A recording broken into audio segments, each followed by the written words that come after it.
one hell of a country road, isn't it? This one will stay like this a long time.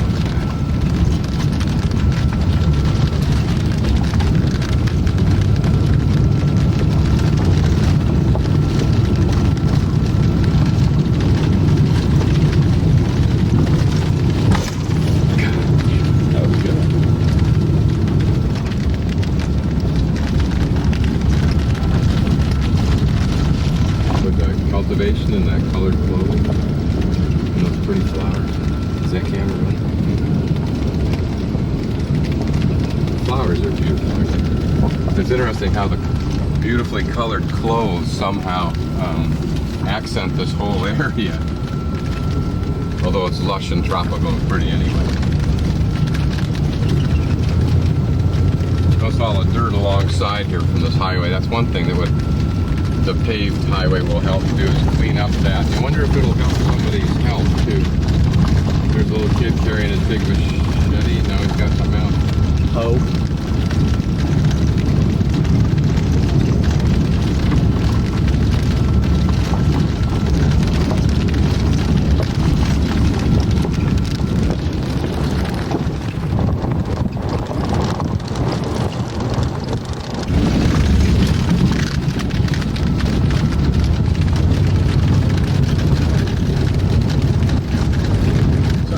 Is all the little rounded hills.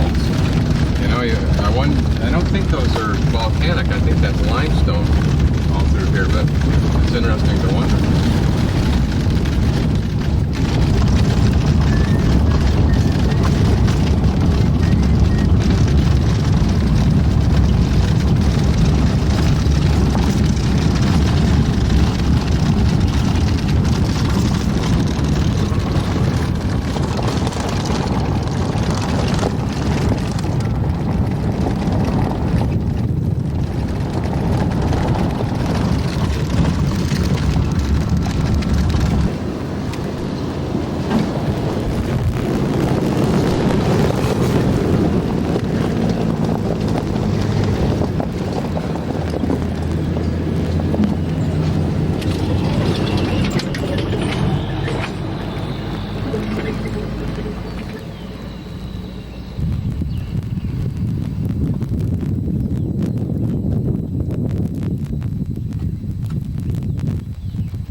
This is Flores, Guatemala, a small town that sits on an island in the middle of a large lake south of Tikal.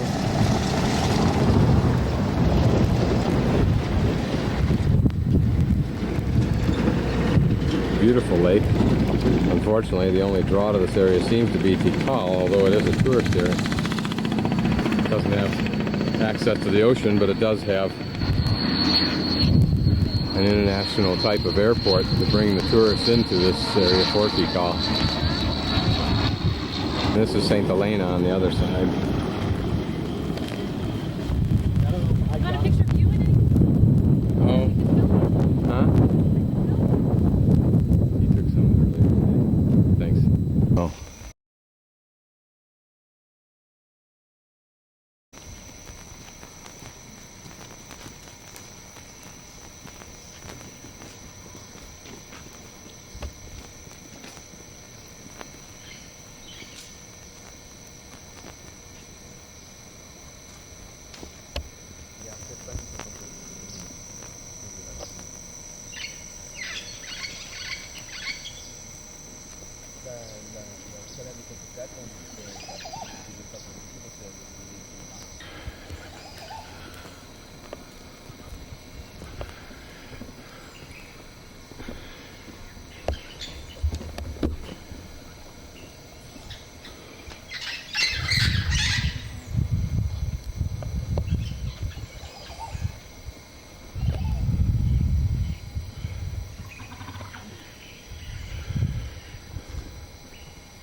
This would have been the stairway going up to the temple.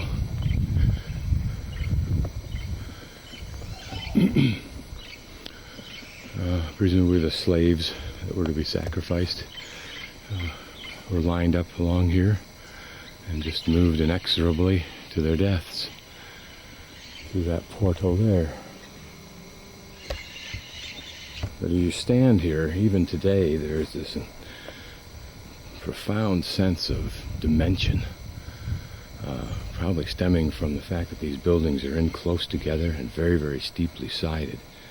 So you get a very dramatic sense of height and of being enclosed like you might where a skyscraper in a large city, while spread out and taller, might give the same impression. Still breathing hard from climbing up those stairs. Here's what it looks like looking down.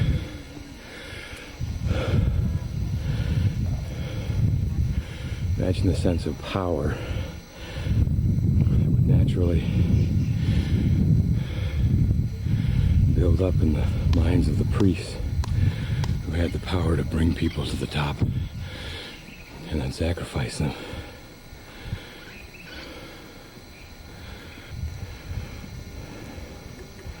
Imagine that the people who entered that portal to die had somewhat the same last view of the earth from this height that they'd seldom been at, and spent an hour or two in line waiting to get to. Imagine the throngs of people cheering at some carnival as their gods are appeased by the blood of slaves.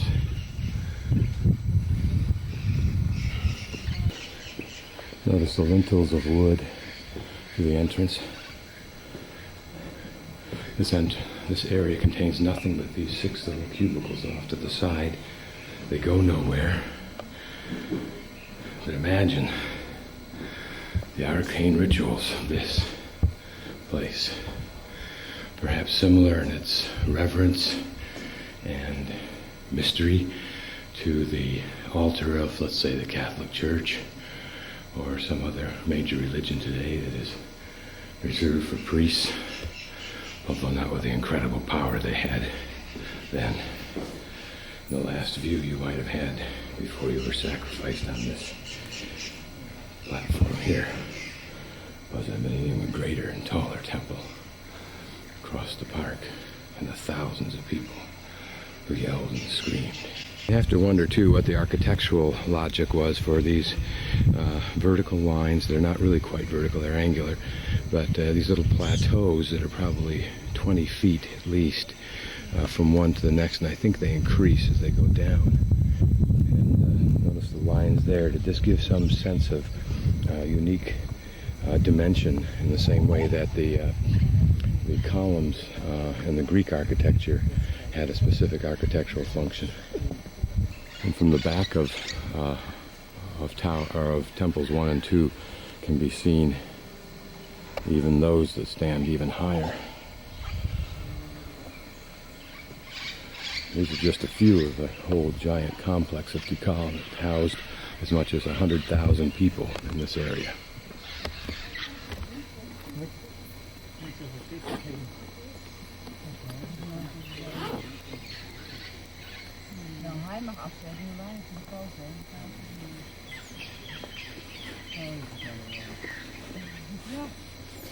Where did you see people at? I heard, I saw. I don't know if it's true or not, but if you look at these stairs, not only do they curve slightly outward towards the plaza, but they seem to be somewhat bowed upward in the center and down here. This may just simply be time that has caused this to occur. On the other hand, the way the Acropolis and some of the Greek buildings were designed, both their columns and I think their stairs, were that they had an angle to them or a curve to them in the theory that they would terminate somewhere on some flat plane that was defined as Earth or whatever.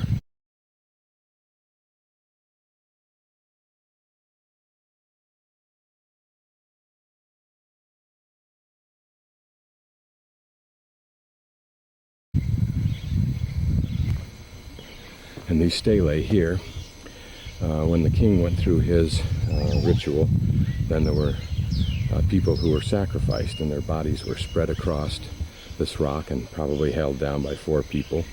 And it was spread in such a way that their chest arched upward, and that's how they could plunge the knife into the chest cavity and remove the heart.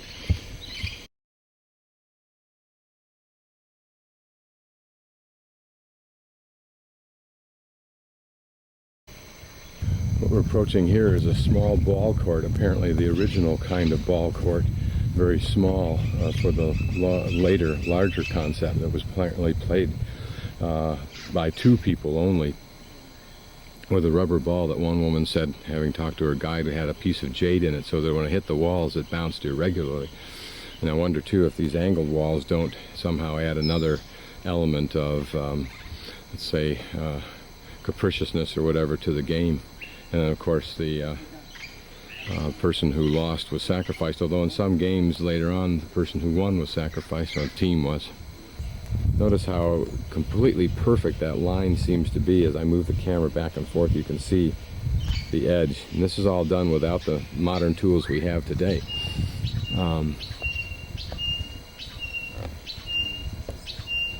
Another obvious example of air plants that simply grow wherever they attach. Okay. This is a stele, or as they say in Spanish, I think estele. And it's where they recorded the history of whomever or whatever that they were trying to record history for. You can still see, which is kind of unique, the reddish color. What color would you call that? Cinnabar, I think, color.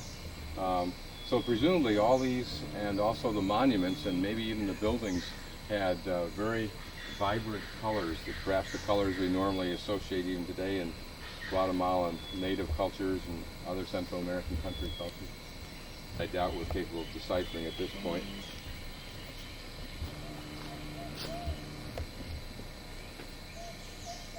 Just pan over and show that rock over there to me.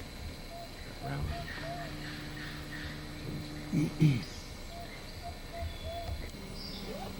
Here we're in an area where there is obviously a mound. You can see by the vertical human type design shape, and it's not the only one here. There's another one close by. And then here are some the sacrificial stones, steles, totally ruined, of course, by time. But as I look at these, I can almost imagine someone who would land on a planet somewhere in the deep future and encounter stones that looked like this and realize that they had, that where they were, had held an ancient civilization. And imagine what this must have been like 2,000 years ago when it was new. Steles recorded history like our museums and libraries record. Imagine when this was new, what it said, who it talked about, the great feats, supposedly, of the king. What we're looking at here, of course, is a sacrificial round stone, but what I wanted to show you was how the power of roots as a form of weathering. This tree grew somewhere underneath that, broke off that chunk right there from the larger chunk, and is progressively moving it apart. Just the power of growing roots. Here's, we leave one covered mound. Here's another mound that's covered. Gives you some sense too of over time how wind and weather can blow in enough dirt to completely cover something.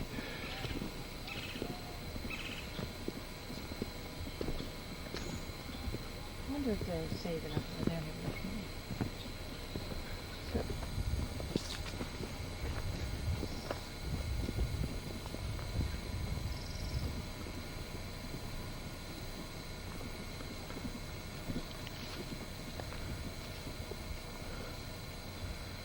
I don't know if this is built by ants, but it certainly is controlled by them now. Completely covered by ants. But Steve said you can almost make out here, right straight ahead of us in the center, a ramp going upward. And the sides of the ramp, right in there, it breaks off and goes back and then back over on this side where this other tree is. But now notice the vegetation there. Does it zoom on the camera? Mm-hmm. Yeah. those vines.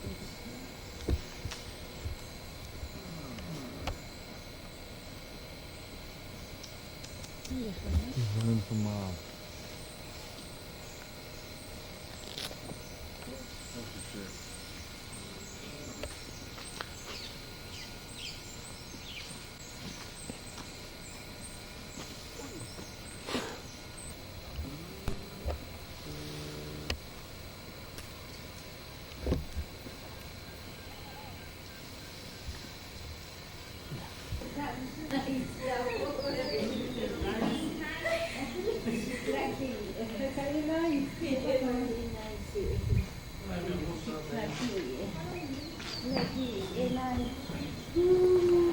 And there in the center is where we were earlier. I'll come back and photograph or video that more closely. Imagine this area with anywhere from 100,000 to 450,000 are the estimates I've heard so far, who knows. And probably outlying areas are included in that figure. The tower that we were looking on that we climbed up was this one. And the tower in the background is the one we saw, or that's there, is the one we saw across the way. No, actually it's the reverse of that. That's the one we were on, that one right there. We were in that little portal. And looking out from the back, we saw those monuments.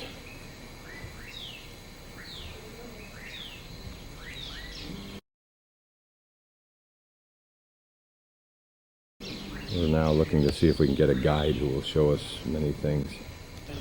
This is the mahogany tree, and the bark of the mahogany tree is used as a medicinal plant for infections in the foot. Yeah, and you can see, always the people, they cut the bark and they need to boil it to drink a cup early in the morning every day. This is very good. Now we have malaria here only 10 or 15%, but normal we have here. This tree is called? Ceiba pentandra. It's called a cotton tree. Yeah? Yeah? Look. Yes. And it's used as... You see, another is this. The next one like this. And we call cordon seal. When the snakes bite the people, they need to eat the leaves, or they need to boil. Strangulator tree or vine. And this one you can see is literally wrapped around it like a noose. He says it'll take 15 to 20 years for it to kill the tree. You'll also notice there are vines going straight up.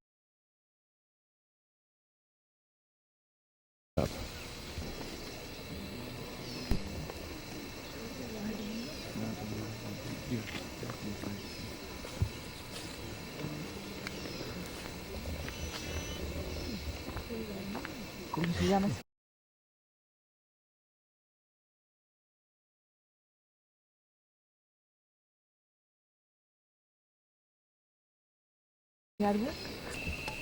But for the Mayas was 120 square kilometers. Yes? Because here, this is the center of Tikal. Yeah? Here. Okay. Now here we have a 16 square kilometers to visit. And here we have temples, pyramids, complex, palace, and acropolis, platforms, since the pre-classic to post-classic. Yeah.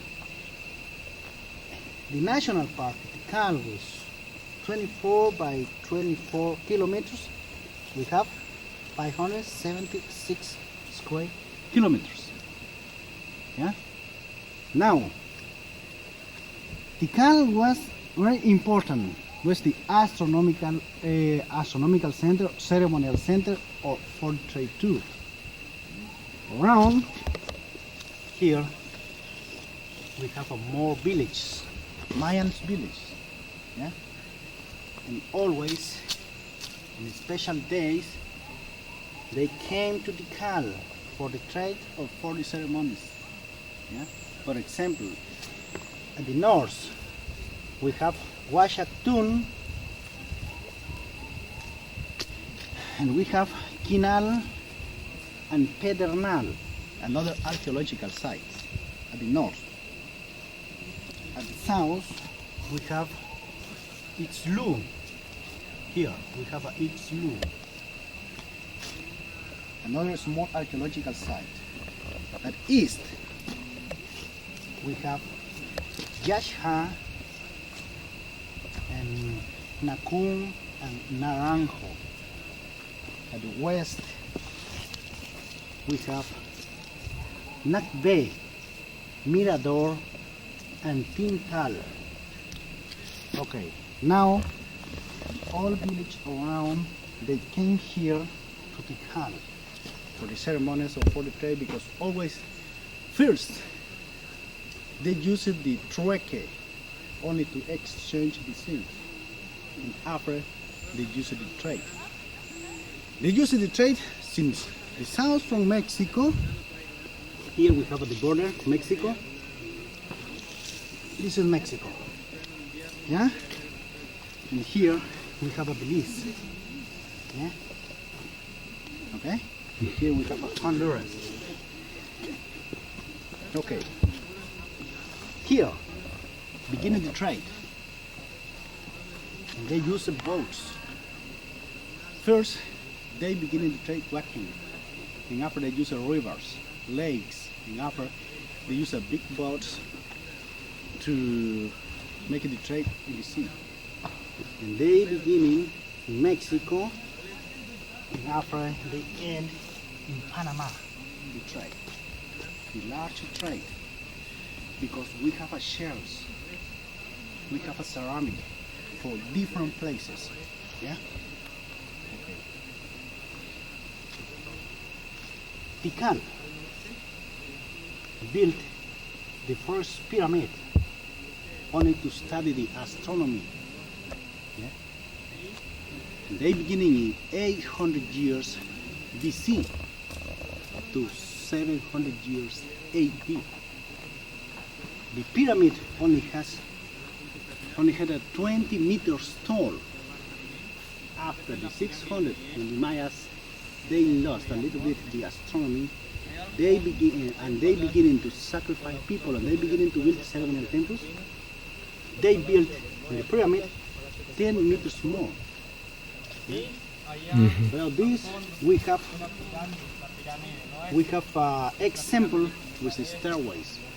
On the west side, we have the ceremonial stairway. The steps are big.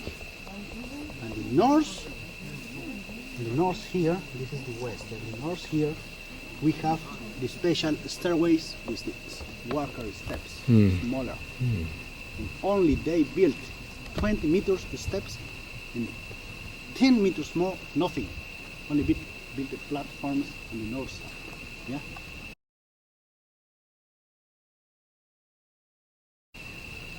This is complex Q that we looked at earlier.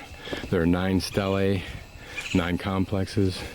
9 was a very important number for the Mayan. And this was the shrine where the stele for the ruler was. Okay, right now we're looking down the causeway that went from one temple complex to another. Now this is all completely overgrown. To give you some idea, right about where those trees are is where one small wall was, actually a little bit farther back in there. And then right here is one of the other walls. So the causeways all had walls, and their primary purpose apparently was ceremonial, although you'd think they would have used them to move back and forth between complexes, but don't know. Now, as I pan through here, I'm just panning through what looks like jungle, but in fact there is a structure there, a temple there, a main temple back in here somewhere. All of this completely inundated with jungle. No big surprise that it went for hundreds of years basically undiscovered.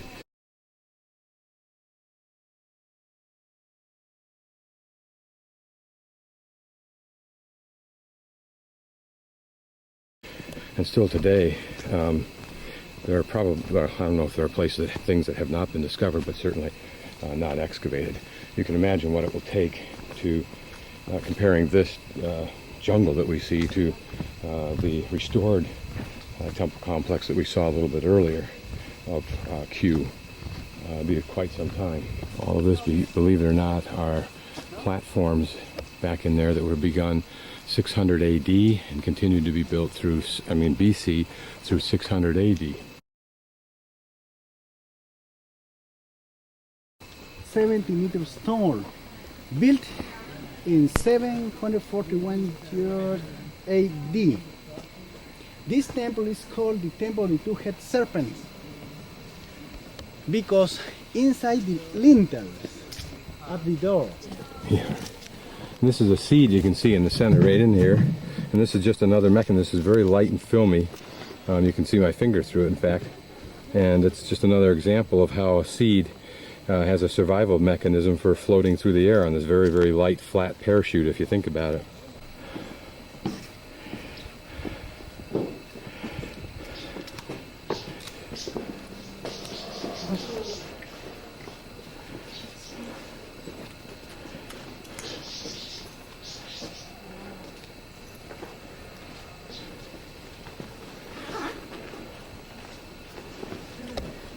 Okay, this is another view of Temple 4 that we had just climbed up to, and you have to keep in mind that back at the time when this was built, what you see right there was the top of the first platform, and all of that foliage you see between there and the top would be removed, and you'd see that step-down design. And remember also that 6 feet beneath this platform, and there were 6 feet beneath where we're standing right now, 6 meters is where the body would have been buried of the king or whatever, and it would be dead center underneath the temple itself. And this is the father of the first temple that we were at. Storage hole or storage spot that is hollowed out of the limestone underneath, then covered and filled with food, which is kept for a year. We're now en route to the Lost World platform, and this is the top of the first platform, this rock that goes right along here that you see. It would extend out further were they to clean all this debris out of here.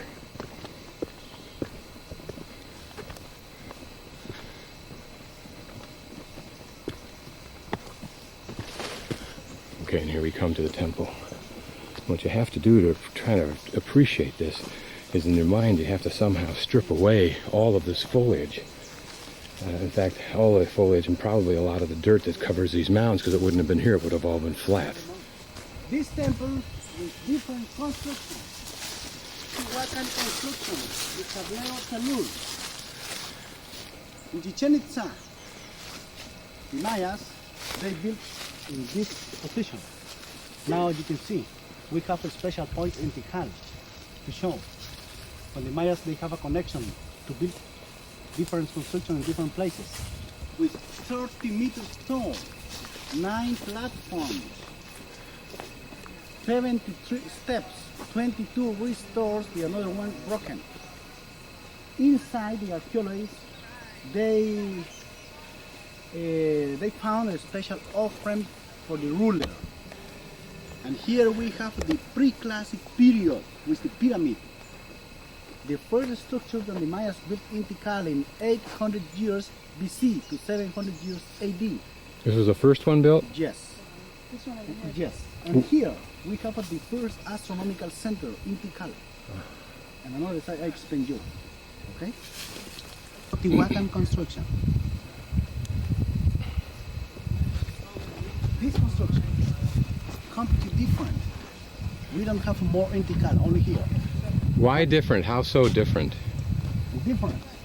With stones on the stairways. The archaeologists, they call balustrade construction. Now here, 1 meter, is another stairway. Paint with red color. Here, inside 1 meter, after the stairway, we have the next one. Inside. Inside. So that means that we're this. Special construction.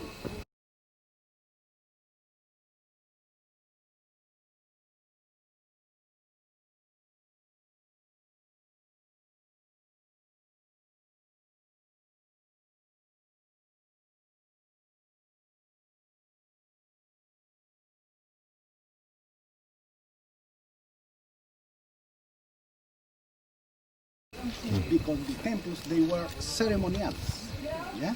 And we have inside steps, very small, Oh. We have the workers. And after the Mayans, they build the building. Ceremonial steps like this. Okay? And we have three kind of steps in Tikal. Spectacular steps, big. Ceremonial steps and worker steps. And after, I'll show you another side of the next right pyramid. But why would all this rock here be on top of what we're saying is ceremonial steps? Yeah, because they need to find in both sides only a special position to climb the temples. But exactly, we don't know why the Mayas they put the stones right here. The archaeology they call only balustrade construction. Yes. And here, the archaeology they found a special tomb for a priest. Now, the tomb we have in the Archaeological Museum in Guatemala City. Not here in Tikal. In Tikal we have only the tomb for the ruler Acacao. It's half a restore. In 1979, the archaeologists from Guatemala they were working restoring the pyramid, the temple, and the plaza, and this platform. But here we have the special astronomical center. Another side, the pyramid, we have three temples. We have one to the right, one to the left, and one in the center. Another side in the world like this, okay? And we have two solstices and two equinox. We have June 21. The sun is rising in the left temple, and it's crossing in the left corner in the pyramid, and it's crossing in the left corner of this platform. The first solstice.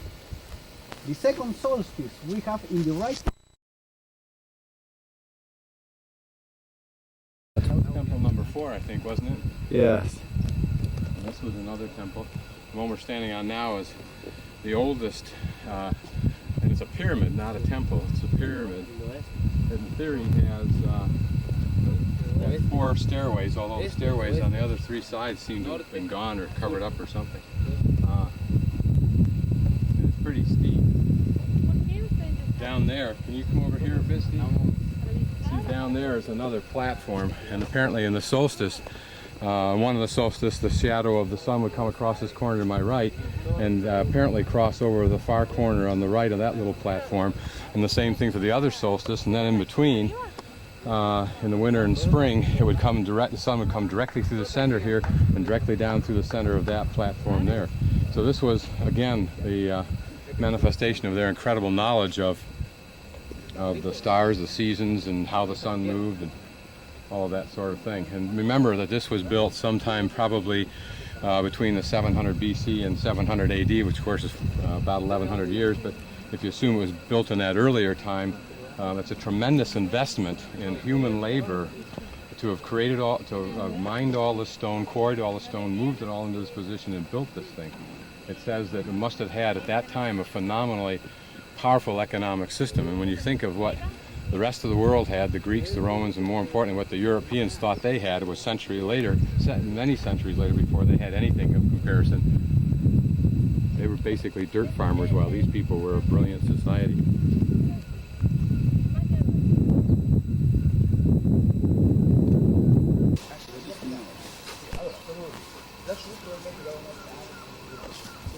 The worker steps he was talking about, small ones, why they're still here I don't know, since they should have been replaced by ceremonial steps unless this was permanently here and this was the way you really got to the top. You didn't walk up the ceremonial steps.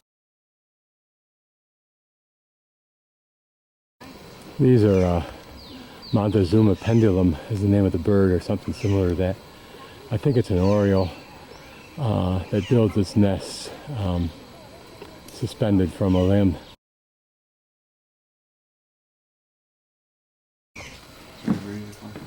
No, go ahead. Take your picture. No, you go ahead. I don't think I'm going to get it. Yeah, that's what I was wondering.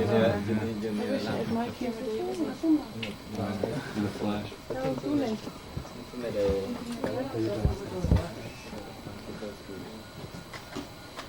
Check your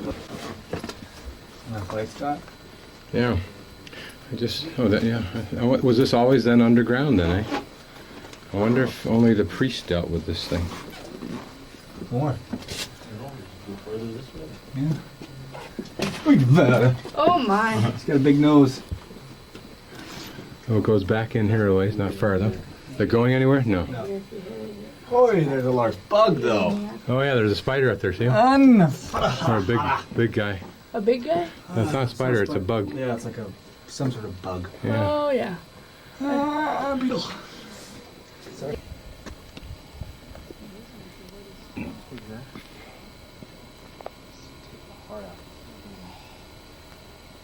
This almost looks like another mask here, doesn't it? I would think it is. Yeah. Yeah. Indiana Jones movie.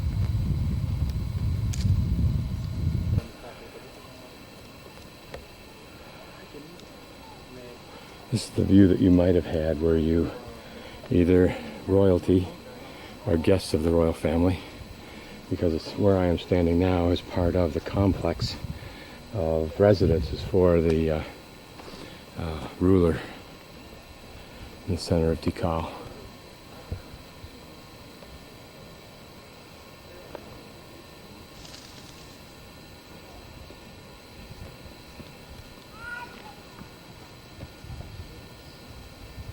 Okay, this is a plaza, an inner plaza in the midst of the wealthy royalty facilities. And you can see there that they were well decorated, at least the remains suggest that. Additional floors here that we can't see.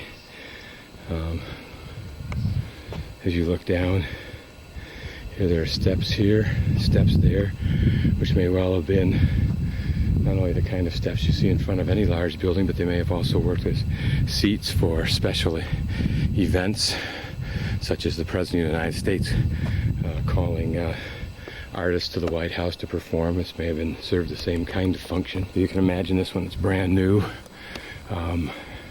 all brightly painted. Maybe some of the red color we see there is that which remains, I don't know. And small little rooms, which in their time were probably elegant because they were stone, they were perhaps cool.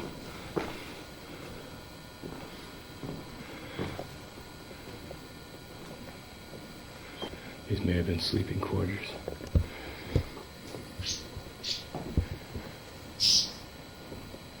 Again, it seems rough-hewn to us looking at it now. But notice this kind of ceiling arch, a cathedral-type ceiling. Here perhaps this was a bed, and on there lay some soft material for sleeping, and there perhaps religious devices, maybe books, and CD player, of course, TV over there for the king. You never can tell. I mean, let's face it, for a society that can develop a number system, a calendar system that's within something like 39 seconds accuracy over a 500-year period, and they don't even have a handheld calculator. Maybe they had TV and we just don't know about it.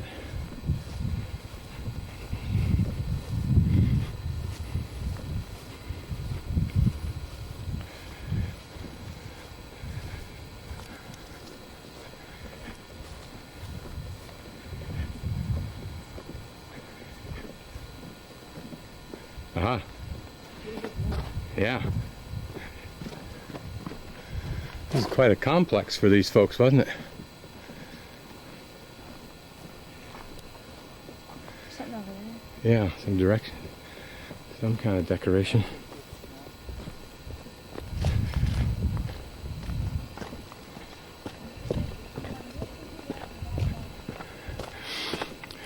Again, apparently part of the living quarters of the king and his entourage. And you can see the hint here of elaborate decoration. Were these something like the homes of the wealthy in Jackson? Some fragile attempt to preserve the fact that they existed by building monuments to themselves? Who knows? But if these people failed to do that, and they were the best of the best for thousands of years, surely those in Jackson will fail. I think. Okay, I'll just leave the camera on as we approach into this little enclave. It looks like a ball court or something further down. There, perhaps a ball court. There's an interpretive sign, so we'll go over and see what that says. But the thing you have to do when you look at something like this is not look at it as a pile of old rocks, but look at it as, how did these people live? And I don't know how you develop that, but someday when we have virtual reality developed to a true art form, we'll be able to recreate the experience of living in these ruins exactly as these ruins are, and as close to the way it would have been as our investigation can prove.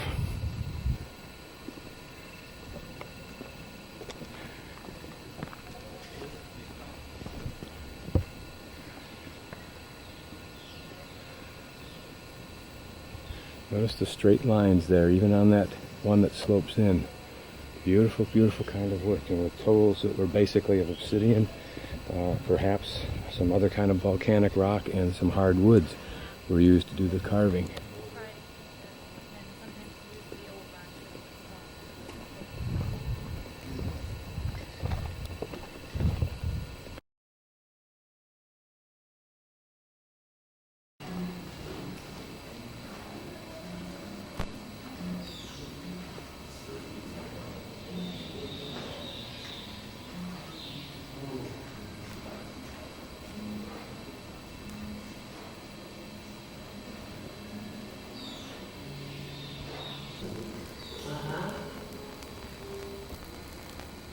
It was through holes like this that the archaeologists initially explored, or attempted to explore, what was underneath these temples and find the grave sites of the rulers where possible. Sometimes it did, sometimes it didn't.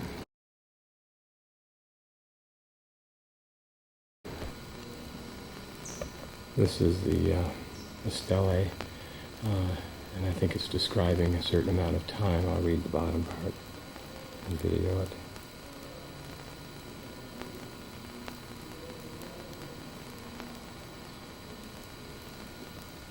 In 12 baktuns, 18 katuns, 16 tunes, 9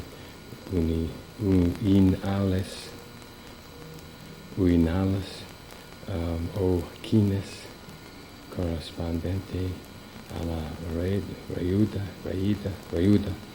calendaria darica, sete, ahau, ete, yas, se realizio el evento de la casa de los arbos de piedra de Tikal. There's a picture of restoration going on in Temple 1, the Grand Jaguar. That's the biggest one that we saw at the very beginning. These are some of the stelae in the museum. And if you look closely at this, you can see a figure. For example, here are his hands, right here, and his arms going off to the side and back up through here. And then his head is turned sideways. I believe this is his head, and this is a huge headdress. They wore very high headdresses, sometimes 4 or 5 feet high, in order to give the impression to those below of their great stature and their great size and power. And if this was what people saw looking up at the temple, of course the temple would have tended to minimize the human being, so the headdress would have made that human being stand out even all the more. If we look over here, you can see another human being. The legs turned sideways.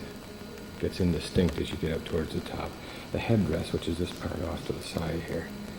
The number of feathers tends to, in theory, indicate the power. As we look at this, which I think is a outline drawing of a typical stele, you see the chief, the main person right up there. You can see his hands right there, and his feet here. And you'll notice many similar little characters in there. For example, there's a character there, it looks like. And across here is a little one compressed under a heavy load. And the stele continues around. There's some human being compressed in there. And that may represent a smaller, less powerful king. There's a head of somebody, a face. There's an animal of some sort, maybe a bear. There's another face there. There's something sticking out of it. Maybe a tongue, or looks like there's a lot of things. Maybe, I don't know what that stands for. And surely there are books that help you decipher this a bit if you are interested in it. This is kind of interesting and I think rather novel in that it's a individual who's seated, somewhat like the Buddha perhaps, with a big bulging stomach. There's not much explanation here, so it's interesting to wonder what this represents. Don't know who they were buried with. They may not have been, they may just be remnants, but they would have come from the tombs because nothing else would have been remaining except that which was hidden in the tombs. But look at the colors. Now these are very, very old, probably 1,000 years old, something like that, 1,500 years old. But look at the colors there. Imagine those colors when they were bright, and then imagine those huge temples that you saw in the same colors, particularly that brilliant red. And these were the jaguar. Remember, that was the name of the Grand Jaguar, is the name of the temple, and it's also the name, I believe, of the king. One of the most powerful kings, and of course you can see the jaguar on the top. This may have been ceremonial bowls, or just bowls that were used in his lifetime, perhaps buried with him, so he would have the implements needed to continue life in the next world.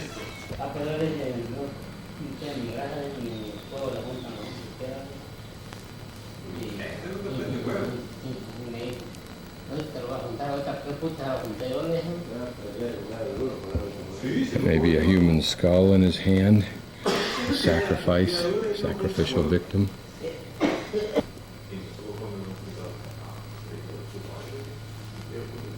There are other kinds of implements, but just imagine that these are implements that a king 1,500 years or 2,000 years ago drank from. It would be synonymous with you having a cup that, let's say, Jesus Christ drank from. It would be similar in these people's minds, and similar historically. Imagine the foods that went here that sustained the king or his royal entourage, and the bowls probably with fruit, various foods. Perhaps this is what they were served in. And that these colors reflect the colors seen throughout the Mayan Empire. Look at the jade.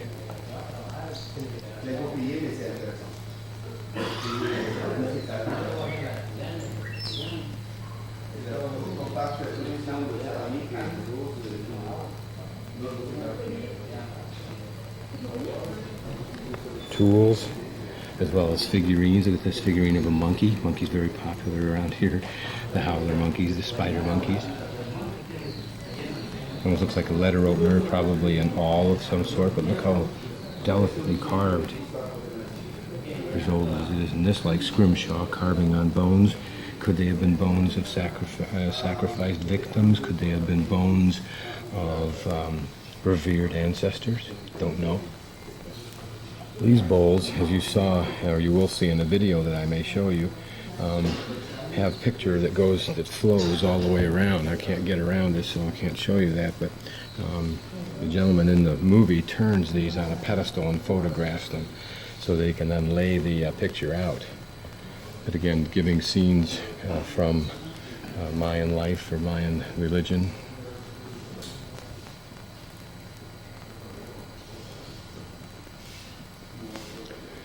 Remember, the questions asked are oftentimes far, far more important than the answers given.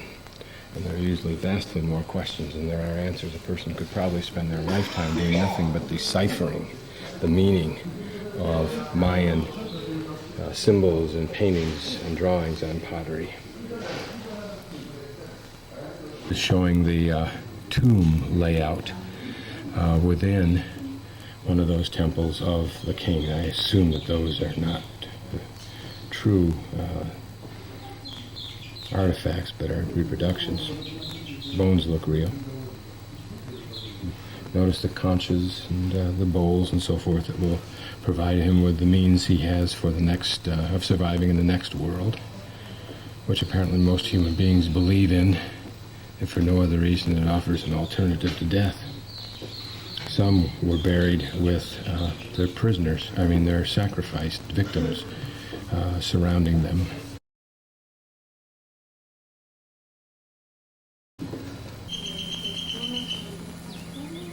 This is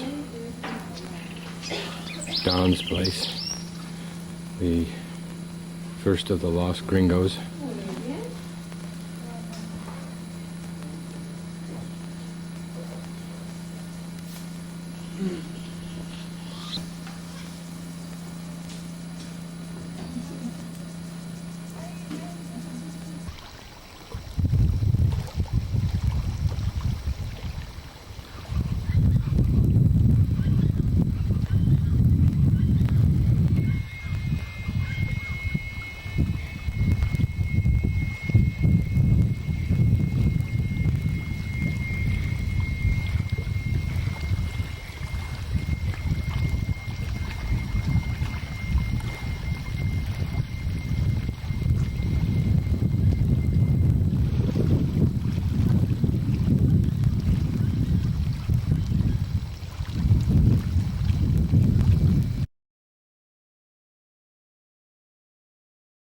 Okay, what you see that I'm focused on is what looks like a path, and it is. It looks like a small game trail, and it kinda is. In fact, what it is an ant road. Now this may sound silly because if you look at this, then you may not be able to tell from here, but this road is approximately 6 to 8 inches wide, and it's basically cleared of all loose debris other than large rocks and sticks. And the creature that uses this is the leafcutter ant. And these really are roads, and here we'll see one fella cranking along here this morning. Now, how exactly he intends to get that piece of leaf underneath that deal, well, you just saw it. Not that hard. He looks like a small sailboat, and there are ants moving in directions. Here, for example, focus. This is something fairly heavy that's being moved by several ants. If we look back down through here,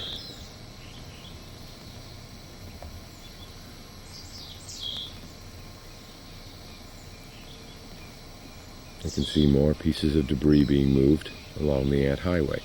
These things are so sophisticated, believe it or not, they actually have Ys, like intersections that we would have, and I'll try and find one of those and show them to you in a moment.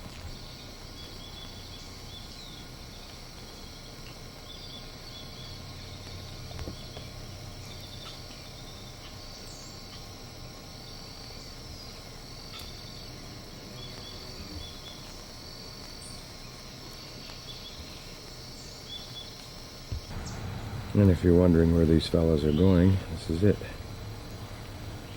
Hole in the ground.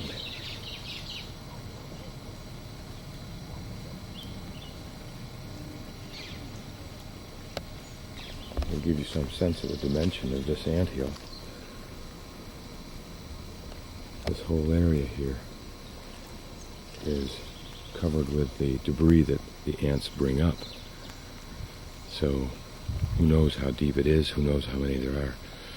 Sometimes these anthills can cover areas that are perhaps 10, 15 times or more larger than what you see here, with collection being made from all over the place. Okay, we're looking at the ants one more time. You can see the kinds of things they're carrying. I mean, it would look like any other kind of trade route in the world in which people carry things individually. Who knows what each of these things is?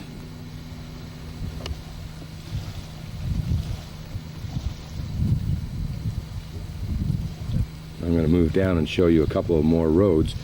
Okay, I'm going to move about 3, 6, 9 feet. And here's a narrow road through the leaves, so forth.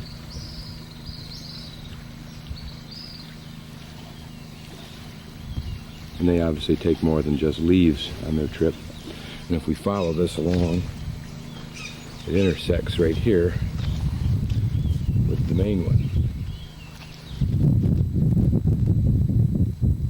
Here you can see people coming, little ants coming along carrying their stuff. They tie right in here at this intersection right here.